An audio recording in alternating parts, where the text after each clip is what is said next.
Hello all and welcome to థైవ్యూ. Salaar movie ఓటీటీలోకి వచ్చేసింది అండ్ రీవాచ్ చేస్తుంటే ఒకటి అనిపించింది, అసలు యాక్షన్ సీన్స్ ఇంత బాగా ఎలా డిజైన్ చేసుకున్నారు అని. మైండ్లో ఫైట్ అయినా, ఇంటర్వెల్ ఫైట్ అయినా, ఇక అన్నిటికన్నా హైలైట్ అంటే అది Kateramma sequence. In fact one of the best fight sequences of 2023 list కనుక మనం తీస్తే అందులో డెఫినెట్లీ టాప్ 2లో ఉంటుంది. ఇది అంత బాగా డిజైన్ చేసుకున్నారు. కానీ ఈ యాక్షన్ సీక్వెన్స్ మనందరి ఫేవరెట్ అవ్వడానికి జస్ట్ ఆ సీన్ మాత్రమే కాదు, దాని ముందు వచ్చే బిల్డప్ అండ్ దాని తర్వాత వచ్చే ఆఫ్టర్ మ్యాథ్ కూడా చాలా పెద్ద రోల్ ప్లే చేస్తాయి. ఇన్ఫ్యాక్ట్ ఖాన్ సార్ చరిత్ర మార్చేసిన ఫైట్ సీక్వెన్స్ ఇది. అంత ఇంపార్టెన్స్ ఏముంది భయ్యా అంటారా? ఈ వీడియోలో అదే డిస్కస్ చేయబోతున్నాం. ఫైట్ సీన్కి డీకోడింగ్ ఏంటి అని అనుకోకండి, ఎందుకంటే this is not just a fight scene. ఇందులో స్టోరీని చేంజ్ చేసే థింగ్స్ కూడా ఉంటాయి. అవేంటో తెలుసుకునే ముందు please subscribe to our channel. 900K సబ్స్క్రైబర్స్కి అతి దగ్గరలో ఉన్నాం. పైగా ఈ ఇయర్ మొత్తం స్టార్ హీరో మూవీస్ చాలా రాబోతున్నాయి. సో సబ్స్క్రైబ్ కొట్టేసి బెల్ ఐకాన్ కొట్టేస్తే ఒక్క వీడియో కూడా మిస్ అవ్వకుండా చూసేయచ్చు. With that said let's dive in to the video. Kateramma scene గురించి మాట్లాడుకునే ముందు సలార్ మూవీలో ప్రశాంత్ నీల్ గారి నేరేషన్ స్టైల్ గురించి కూడా మనం మాట్లాడుకోవాలి. KGF లో ఎలివేషన్స్ కోసం మనల్ని వెయిట్ చేపిస్తారు. ఆల్మోస్ట్ ప్రతి 10 నిమిషాలకి ఏదో ఒక ఎలివేషన్ సీన్ కానీ హై ఇచ్ డైలాగ్ కానీ వస్తూనే ఉంటాయి. కానీ సలార్లో అలా కాదు. ఇంటర్వెల్ ఫైట్కే ఆల్మోస్ట్ 1 hour వెయిట్ చేపిస్తారు. ఇట్స్ లైక్ ప్రశాంత్ నీల్ ఒక హైదరాబాదీ దమ్ బిర్యానీని స్లోగా వండి పెడుతున్నట్టుగా. మనకి బిర్యానీ ఎంత బాగుంటుందో అది తినే ముందు వచ్చే యాంటిసిపేషన్ కూడా అంతే ఎక్కువ ఉంటుంది. ఆ స్మెల్ కానీ ఆ యాంబియన్స్ కానీ మనలో ఆ ఎగ్జైట్మెంట్ని ఇంకా పెంచుతాయి. సలార్లో ప్రభాస్ని ప్రెజెంట్ చేసిన విధానం కూడా ఎగ్జాక్ట్లీ అలాగే ఉంటుంది. Slow process but end result మాత్రం అద్దిరిపోద్ది. ఫస్ట్ హాఫ్లో ఫైట్స్ జస్ట్ టీజర్స్ లాంటివి. ఎలివేషన్స్ ఉంటాయి ఎస్, కానీ ప్రభాస్ అంటే ఆల్రెడీ అందరికీ తెలుసు. అందరూ భయపడుతూ ఉంటారు. కానీ ఎందుకు భయపడుతున్నారో తెలుసుకోవాలంటే ఆల్మోస్ట్ 2 hours వెయిట్ చేయాలి. మూవీ చూస్తుంటే I noticed a funny thing. Interval sequence మొత్తం అరౌండ్ 1 hourకి స్టార్ట్ అయిపోద్ది. కాటేరమ్మ సీక్వెన్స్ ఎగ్జాక్ట్లీ 2nd hourకి వస్తుంది. ఇక క్లైమాక్స్ లాస్ట్ 3rd hourలో వస్తుంది. ప్రశాంత్ నీల్ గారు అసలు యాక్షన్ సీక్వెన్సెస్ బట్టే మిగతా సీన్స్ ఎంత లెంత్ ఉండాలో డిజైన్ చేసుకున్నారేమో అని అనిపించింది ఈ ప్యాటర్న్ చూశాక. 1 hour 10 minutes దగ్గర ఇంటర్వెల్ అయిపోగానే మనల్ని వరల్డ్ ఆఫ్ ఖాన్ సార్లోకి తీసుకెళ్తారు. అక్కడ ఉన్న పాలిటిక్స్ అండ్ ఆల్ ఎక్స్ప్లోర్ చేస్తారు. ఇక్కడే మనకి ఆల్మోస్ట్ 17 minutes స్పెండ్ చేస్తారు.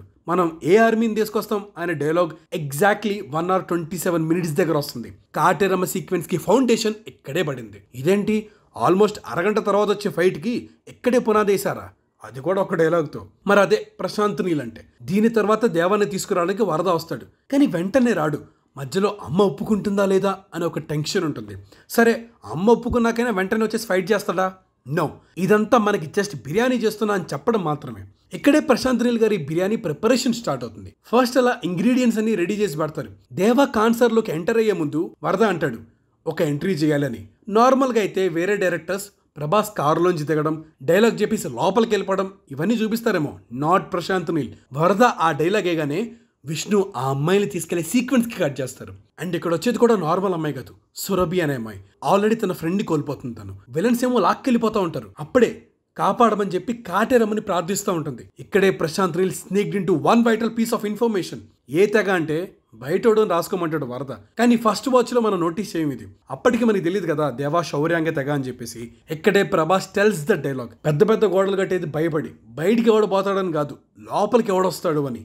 ఈ డైలాగ్ చెప్పగానే ఇంటర్ కట్టేస్తారు లోపల ఉన్న అమ్మాయికి. కనీసం రాక్షసుడైనా వస్తాడేమో అని చెప్పి వెనక్కి తిరిగి ప్రార్థిస్తుంది. అండ్ ఎక్సలెంట్ మ్యూజిక్ తో దేవా కాన్సర్ ఎంట్రీ జరిగిపోద్ది. సలార్ ట్రైలర్ చూస్తున్నప్పుడు నేను ఒకటి అనుకున్నా, ఈ ఎంట్రీ సీన్ ఏదైతే ఉందో అది ఇంటర్వెల్ సీక్వెన్స్ ఏమో అని చెప్పి. కానీ ఇంటర్వెల్ సీన్ ముందే రావడం వల్ల కొంచెం డిసప్పాయింట్ అయితే అయ్యా. కానీ రీవాచ్ చేస్తున్నప్పుడు ఆ డిసప్పాయింట్మెంట్ మొత్తం పోయింది. ఎందుకంటారా? ఎగ్జాక్ట్లీ 1 hour 35 minutes దగ్గర వస్తుంది ఈ ఎంట్రీ. ప్రశాంత్ నీల్ గారు ఎంత తెలివైన వాళ్ళంటే యాక్చువల్ ఇంటర్వెల్ ఫైట్ సీక్వెన్స్ దగ్గర ఇంటర్వెల్ కార్డ్ తీసేసి ఈ ఎంట్రీ దగ్గర వేసినా కూడా మీకు అదే లెవెల్ హై వస్తుంది. అంత బాగా ఎడిట్ చేసుకున్నారు. అగైన్ 1 hour 35 minutesకి దేవా లోపలికి వస్తాడు. కాటేరమ్మ ఫైట్ సీక్వెన్స్ ఏమో 2 hours మార్క్ దగ్గర వస్తుంది. ఇంకొక 25 minutes ఏం చేస్తారంటే చెప్పా కదా, బిర్యానీ వండుతారు. యాంటిసిపేషన్ యాంటిసిపేషన్ యాంటిసిపేషన్, అదొక్కటే పదం. ఆల్రెడీ అమ్మాయి దండం పెట్టుకోవడం వల్ల మనకు తెలుసు ఏదో జరగబోతుంది ఇక్కడ అని. కానీ ఏం జరుగుతుంది, ఎలా జరుగుతుంది అనేది మాత్రం మనకు తెలియదు. ఆల్ఫ్రెడ్ హిచ్కాక్ పేరు వినే ఉంటారు కదా మీరు. One of the iconic directors in world. ఆయన ఒక టెక్నిక్ యూజ్ చేస్తారు, టిక్కింగ్ టైం బాంబ్ అని. అంటే లెట్స్ సే ఒక బాంబ్ తీసుకొచ్చి హీరో డ్రైవ్ చేసే కార్ కింద పెట్టారు. కానీ అది ఎప్పుడు పేలుద్దో తెలియదు. బట్ ఏదో ఒక టైంలో బ్లాస్ట్ అయితే జరుగుతుందని మాత్రం మనకు తెలుసు. సో ఆ కార్లో హీరోనే కాదు, ఎవరు ఎక్కినా కూడా మనకి అదే టెన్షన్ ఉంటుంది, ఎప్పుడు బ్లాస్ట్ అవుతుందరా బాబు అని చెప్పేసి. ఈ బ్లాస్ట్ని మీరెంత డిలే చేస్తే ఆడియన్స్ కి కూడా అంత టెన్షన్ పెరుగుతుంది. ప్రశాంత్ నీల్ గారు సిమిలర్ టెక్నిక్ యూజ్ చేశారు ఇక్కడ. మనకు తెలుసు అమ్మాయిలు పెట్టారంటే ఏదో ఒకటి అవుతుంది ఇక్కడ అని, కానీ ఎంత డిలే చేస్తే రిజల్ట్ అంత వైలెంట్ గా ఉంటుంది. అందుకే ఆల్మోస్ట్ అరగంట డిలే చేస్తారు. ఈ అరగంట దేనికి యూజ్ చేశారంటే చెప్పాను కదా, బిల్డప్. నాన్ స్టాప్ గా అవమానాల మీద అవమానాలు జరుగుతూ ఉంటాయి. వరద తమ్ముడు అండ్ గ్యాంగ్ ఏమో దేవాన్ని చాలా లైట్ తీసుకుంటే, వరద వాళ్ళ ఎనిమీస్ గ్యాంగ్ లో విష్ణు గ్యాంగ్ వచ్చేసి వరదని అండ్ వరదతో ఉన్న వాళ్ళనందరినీ లైట్ తీసుకుంటాడు. కావాలనే ఇన్ఫాక్ట్ రెచ్చగొడతాడు కూడా. ఇక్కడ ఒక మాంటేజ్ వస్తుంది. విష్ణు అనేటోడు ఎప్పుడు వీళ్ళని అవమానిస్తూ ఉంటాడు. ఇదే మాంటేజ్ లో సటిల్ ఎలివేషన్స్ కూడా వస్తాయి. బుల్లెట్ కార్ట్రిజెస్ తీసి చెత్తబొట్టలో పడేయడం, వరద ఏమో దేవాకి ఎలివేషన్స్ ఇవ్వడం, ఇక లైట్ గా బిల్డప్ అనేది పెంచుకుంటూ వెళ్ళిపోతారు. ఒక్క పాయింట్ లో వరద కూడా అంటాడు వాడేం చేయకపోతేనే బాగుంటుంది అని. ఇక్కడే 1:43 దగ్గర ఇంకొకసారి అమ్మాయిని ఎత్తుకొచ్చి షాట్ పెడతారు. ఇక్కడ వరద అండ్ గ్యాంగ్ ని విష్ణు గ్యాంగ్ వచ్చేసి చేతులు కట్టుకొని నుంచోవాలని తెలియదా అంటారు. కాటేరమ్మ సీక్వెన్స్ కి సెకండ్ హింట్. ఇక్కడ కూడా సురభి అనే అమ్మాయి ఇంకొక ఫ్రెండ్ కోల్పోతుంది అండ్ దేవా అటు సైడ్ వెళ్లకుండా వరద ఆపేస్తాడు. ఈ పాయింట్ కి పెంచేస్తారు complete tension. We know what's coming. ఈ మాంటేజ్ షాట్ లోనే నారంగ్ వచ్చేసి వరదతో ఒక మాట అంటాడు, నీ తల తీసి నా కాళ్ళ దగ్గర పెట్టే అని. దానికి పే ఆఫ్ ఏంటో మీకు తెలుసు కదా. సో మాంటేజ్ ఎడిటింగ్ స్పీడ్ పెరుగుతూ ఉంటుంది, మ్యూజిక్ రైజ్ అవుతూ ఉంటుంది. ఈవెన్ దేవా కూడా అంటాడు ఇంకెన్నిసార్లు ఆపుతావరా అని చెప్పి. అలా ఒక పీక్కి తీసుకెళ్ళిపోతారు మనల్ని. Finally the sequence begins, not with a fight but with a song. ఒక సాడ్ సాంగ్ పాడతారు అమ్మాయిలందరూ కలిసి. క్లవర్గా ఇక్కడ పాలిటిక్స్ కూడా ఇంటర్కట్ చేస్తారు ప్రశాంత్ నీల్. ఎందుకంటే కాటేరమ్మ ఫైట్ వల్ల కాన్సర్ పాలిటిక్స్ అండ్ ఓటింగ్ కూడా ఎఫెక్ట్ అవుతుంది కాబట్టి. ఫైనల్లీ మహారాగి తీసుకెళ్తారు and the sequence starts happening. ఇక్కడ కూడా మాక్సిమం డిలే చేయడానికి ట్రై చేస్తారు నీల్. దేవాని ఫస్ట్ నుంచే సీన్ లోకి తీసుకొస్తారు. 1:50 దగ్గర ఈ సీక్వెన్స్ స్టార్ట్ అవుతుంది అండ్ 2:06 వరకు ఉంటుంది. అంటే ఆల్మోస్ట్ 15 మినిట్స్ సీక్వెన్స్ ఇది. ఫస్ట్ 5 మినిట్స్ అసలు దేవా సీన్ లో ఉండడు. Again delaying. ఈ సీన్ మొత్తంలో కలర్ గ్రేడింగ్ కూడా చాలా బాగుంటుంది. మొత్తం డార్క్ ఉంటుంది, బట్ ఓన్లీ రెడ్ కలర్ ఎక్కడ ఉంటుందంటే అది ఆ అమ్మాయిలు వేసుకునే డ్రెస్లో కానీ, రోజ్ పెటల్స్ కానీ, విష్ణు పక్కన ఇద్దరు ఉంటారు కదా వాళ్ళ అంబ్రిల్లా కలర్ కానీ అండ్ గాలిపటం మాత్రమే హైలైట్ అవుతాయి. మిగతా అంతా డార్క్ ఉంటుంది.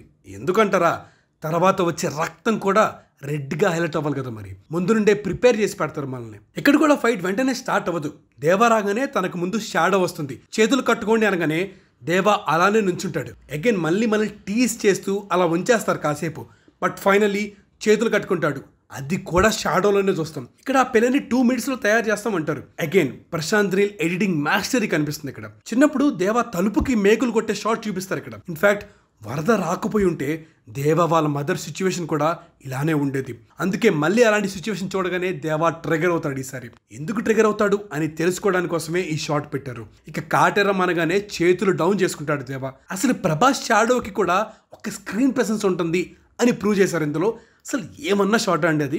ఇక యాక్చువల్ ఫైట్లో కూడా ఒక సెటప్ పే ఆఫ్ మూమెంట్ ఉంటుంది. సెటప్ ఏంటంటే ఆ అమ్మాయి వాళ్ళ మదర్తో దేవా చెప్తారు కదా, పశువుల సంతకెళ్ళి దండేసి పసుపు రాసి రెడీ చేయాలని చెప్పేసి. And the fight starts. Fight మధ్యలో కూడా వరద వాళ్ళ తమ్ముడు వరదని అడుగుతాడు, దేవా అలానే వదిలేస్తే చంపేసేలా ఉన్నాడు, మన సిచ్యువేషన్ ఇంకా దరిద్రంగా అయిపోతుంది, ఆగమని చెప్పు అని. వరద వెంటనే చెప్తాడు వాడు ఆగడ్రా అని. ఇది కూడా చైల్డ్హుడ్ కనెక్షన్ని హైలైట్ చేయడానికే. చిన్నప్పుడు దేవాకి వాళ్ళ మదర్కున్న ట్రామా వరదాకి తెలుసు. అందుకే ఫిక్స్ అయిపోతాడు దేవా ఎవ్వడు ఆపినా ఆగడు అని. ఇక్కడ కూడా ఇంకొక ఇంటర్ కట్ అనేది వస్తుంది. కొంచెం ఫైట్ అవ్వగానే one of my favourite shots in the whole movie ఇక్కడే పడుతుంది. ఈవెన్ దీనికి కూడా మంచి బిల్డప్ ఇస్తారు. అప్పటిదాకా మ్యూజిక్ యాక్షన్ కి ఎమోషన్ కి మధ్య షిఫ్ట్ అవుతూ ఉంటుంది. కాటేరమ్మ కొడుకుని పంపించింది అనగానే మ్యూజిక్ ఫుల్ అడ్రినలైన్ లోకి షిఫ్ట్ అయిపోద్ది. ప్రభాస్ వెనక కత్తులే చేతుల్లాగా ఫ్రేమ్ ఒకటి చూపిస్తారు. Mental mass shot. Previous shot లో టిను ఆనంద్ క్యారెక్టర్ ఎక్స్ప్లెయిన్ చేస్తాడు మహారాణి ఏరియాలో విష్ణు ఏం చేస్తాడని చెప్పి. సగంలో కట్ చేస్తాడు వరద. టిను ఆనంద్ ఏడ్చి షార్ట్ కి కట్ బ్యాక్ చేస్తారు. ఇక్కడ తనని కూడా అడుగుతారు వాడిని ఆగమని చెప్పని. బట్ తను మాత్రం వాడిని చంపేని అరుస్తాడు.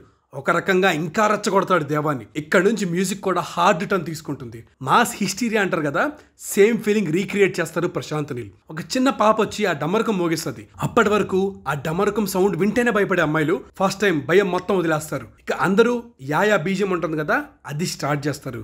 అండ్ ఇది ఎంత బ్రిలియంట్ గా డిజైన్ చేశారంటే స్లోగా స్టార్ట్ అయ్యి అలా హై ఇస్తుంది. ఫైట్ స్టార్టింగ్ లో ఇచ్చిన సెటప్ కి ఇక్కడే పే ఆఫ్ ఇస్తారు. విష్ణుని బలి పశువులాగా రెడీ చేసేస్తాడు. ఇక్కడ కూడా రెడ్ అండ్ ఎల్లో హైలైట్ చేస్తారు కలర్ గ్రేడింగ్ లో. ఈవెన్ 2 నిమిషాల్లో తయారు చేసే దానికి కూడా పే ఆఫ్ ఉంటుంది. ఇదంతా ఒక ఎత్తు అయితే ఫైట్ మొత్తం అయిపోయాక ఆ ముసలావిడ వచ్చి నువ్వు నిజమా కాదని చూస్తున్నాను గానీ ఒక్కసారిగా అలా గూస్ బంప్స్ వచ్చేస్తాయి. One of the best elevation dialogues ever return అంతే. ఇలా ఆల్మోస్ట్ అరగంట పాటు ఇచ్చిన మల్టిపుల్ సెటప్స్ మొత్తానికి ఈ సీక్వెన్స్ లోనే పే ఆఫ్ ఇస్తారు. And one of the best BGMs design. చాలా కేర్ఫుల్ గా ఎమోషనల్ బీట్స్ మ్యాచ్ చేస్తారు. ఐ నో చాలా మంది బీజిఎం మీద కంప్లైంట్ చేశారు, కానీ I totally disagree with them. BGM అంటే కేవలం ర్యాండమ్ గా హమ్ చేసుకోవడానికి ఇచ్చే ట్యూన్ కాదు. ఎంత లౌడ్ గా ఉంటే అంత బెటర్ ఎలివేషన్ అనడానికి బెంచ్ మార్క్ కూడా కాదు. Some of the best BGMs అసలు ఫస్ట్ టైం నోటీస్ చేయకుండా ఉంటాం మనం. సీన్ లో అంతలా ఇంటిగ్రేట్ అయిపోవాలి. Salaar BGMs definitely do that. ఇవన్నీ సెట్ అవడం వల్లనో ఏమో ఈ సీన్ ఎప్పుడు చూసినా అంత హై ఇస్తుంది. టైమ్లెస్ అంతే. ఈ సీన్ ఒకటే కాదు, ఈ సీన్ ఆఫ్టర్ మ్యాథ్ కూడా అంతే ఇంట్రెస్టింగ్ గా ఉంటుంది. విష్ణుని చంపేయడం, తర్వాత నారంగిని చంపేయడం, ఇలా మొత్తం ఓటింగే మారిపోతుంది. సీజ్ ఫైర్ ఎత్తేసే దాకా వెళ్ళిపోద్ది. మొత్తం కాన్సర్ హిస్టరీయే మార్చేస్తుంది. సో అదండి ఒక ప్రాపర్ సీన్ కున్న పవర్. ఒక సీన్ తో 3 hours సినిమా నిలబెట్టచ్చు. ఒక సీన్ మీదే 12 నిమిషాలు వచ్చే వీడియో కూడా రాయొచ్చు. So that's it for the video guys. అలానే ఈ సీన్ మీద మీ ఒపీనియన్స్ కింద కామెంట్ చేయండి. ఈ వీడియో మీకు నచ్చినట్టయితే ప్లీజ్ లైక్ చేయండి, షేర్ చేయండి, సబ్స్క్రైబ్ కొట్టడం మాత్రం మర్చిపోకండి. మరిన్ని మంచి వీడియోస్తో మీ ముందుకు వచ్చేస్తాం. Until then signing off, team దైవ్యూ.